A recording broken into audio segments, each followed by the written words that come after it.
Baruch, good morning. This evening we are starting our holiday of Chanuka, and the question is, who lights, how many candles do we light, and how do we go about that, the different customs between the Sephardic custom, the Ashkenaz custom. So the Gemara in Masechet Shabbat explains to us the whole concept and this miracle of Chanuka and the way we observe it. And there's three levels of observance. There's the basic, there's the Mehadrin, the superior, and then there's Mehadrin, Mina Mehadrin, the best of the best. The basic obligation to fulfill our lighting for Chanuka is one light per night. One light per family per night. That is the basic obligation. So chas v'shalom, and unfortunately, if there's anyone who is unfortunate or poor or doesn't have enough, or is even, let's say, traveling and doesn't have oil or candles or means to light, one candle per night is sufficient to fulfill the mitzvah.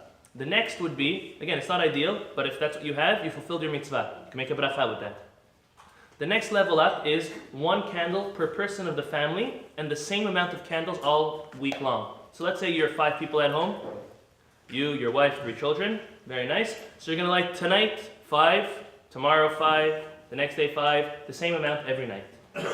The greatest of the levels, and this is what, thank God, we all do, is we start with 1 and we add a next one the next night, and then Thursday night we'll do 3 candles, and then Friday night we'll do 4 candles, and we're going to add each one. And the reason why this is the greatest of all of the, why is this the best of the best? Because then it makes the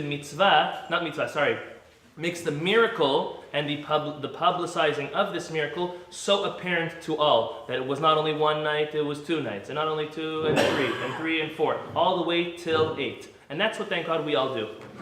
Now, something we notice about the Chanukiah is that there is an extra branch.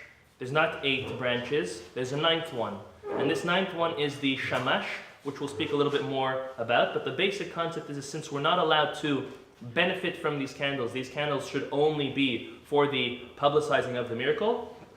Therefore, we have an extra candle just in case someone walks by and does benefit from that light. We say that that benefit came from the shamash.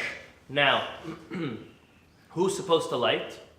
So in the Sephardic custom, according to the Rambam and the Shulchan Aruch, there's supposed to be 1 Chanukiah per family, not each person. So I'll explain our tradition. Our tradition is the father of the house lights his Chanukiah, and with that he fulfills the mitzvah for everyone, similar to Kiddush. Not everyone has a Kiddush cup.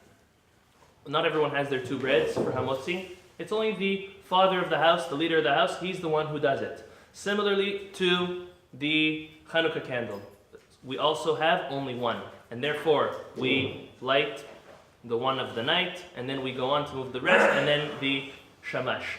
Now what happens if your children would like to light? Again, for the Ashkenaz custom, every single child has their own Chanukiah.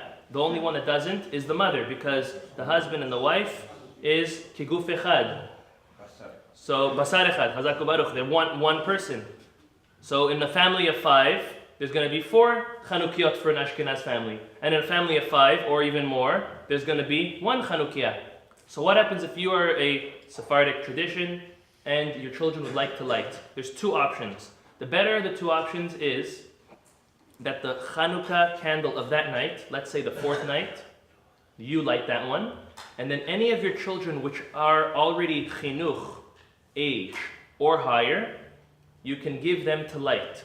The 3rd candle, then the 2nd, and then the 1st. The shamash could be even lit by a child that's not chinuch. Even under, depending, if you want to call it 6, 7, or 8, depending on how wise the child is. The shamash could be lit even by someone under. That's option number 1, that's the better option. Option number 2 is what happens if your children come home and they made Chanukiot, and they really want to light it. You're going to tell them, no, you're Sephardic, you can't light it? So therefore, you let them light. Even though it's not our ideal tradition, but it's better to encourage them, and if they feel enthusiastic about fulfilling a mitzvah, we're never going to chas v'shalom take that away from them. Can light the second candle? We normally, she could if she wants. If a woman wants, she could light the 2nd candle. With or without bracha? Could the children light with or without a bracha? They should not light with a bracha. No. you should do it and have them in mind. Chazak, if a Sephardic family is going to have the children light their own Chanukiot because they're enthusiastic about it, the children should not make their own beracha. The fathers should still make it on behalf of everybody. Chazak Baruch. Tonight, Mincha Arvit is going to be at 5:10.